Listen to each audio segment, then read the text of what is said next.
పెళ్లికి ఆలస్యం అవుతుందా? మీ వైవాహిక జీవితంలో సమస్యలు వస్తున్నాయా? ఆర్థిక, వ్యాపార, కుటుంబ, వాస్తు సమస్యల పరిష్కారానికై వెంటనే సంప్రదించండి శ్రీ శివశక్తి జ్యోతిష్యాలయం, అల్కాపురి టౌన్షిప్, మణికొండ, హైదరాబాద్. అమెరికాలో నివసిస్తున్న 6,000 మంది వలసదారులను ట్రంప్ ప్రభుత్వం రికార్డుల్లో చంపేసింది. వారంతా జీవించి ఉన్నప్పటికీ అధికారులు మాత్రం రికార్డులో మరణించినట్లు అప్డేట్ చేశారు. దీంతో వారి సోషల్ సెక్యూరిటీ నెంబర్ ఆటోమేటిక్ గా రద్దవుతుంది. అమెరికాలో సోషల్ సెక్యూరిటీ నంబర్ అనేది తప్పనిసరి. అమెరికా పౌరులతో పాటు తాత్కాలికంగా ఆశ్రయం కోసం వచ్చిన వారికి ప్రభుత్వం ఈ నెంబర్ ను కేటాయించింది. ఈ సోషల్ సెక్యూరిటీ నెంబర్ లేదంటే వారు జీవించి ఉన్నా కూడా మరణించినట్లే పరిగణించబడతారు. ప్రభుత్వం నుంచి ఎలాంటి ప్రయోజనాలు పొందే అవకాశం వారికి ఉండదు. అంతేకాదు, ఉద్యోగం కానీ ఏదైనా చిన్నపాటి పని కానీ చేసుకునే వీలు ఉండదు. వలసదారులు తమకు తామే అమెరికాను విడిచి వెళ్లిపోయేలా చేసేందుకు అధికారులు ఈ నిర్ణయం తీసుకున్నట్లు సమాచారం. పొమ్మన లేక పొగబెట్టినట్లనేది తెలుగు సామెత. కానీ ట్రంప్ సర్కార్ మాత్రం పొమ్మనే పొగబెట్టినట్లు ఇలా రికార్డుల్లో వలసదారులను చంపేసింది. బ్రిటన్ ప్రభుత్వం అమలు చేసిన పలు కార్యక్రమాల ద్వారా సుమారు 90,000 మంది వలసదారులు అమెరికాలో అడుగు పెట్టారని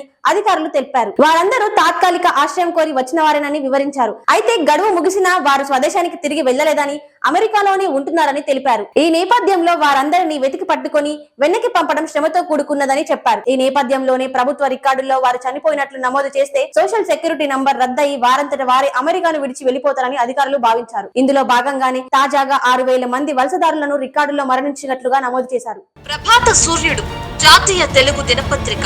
ప్రతి అక్షరం నిజం వైపు. నిజం దాగదు, వార్త ఆగదు.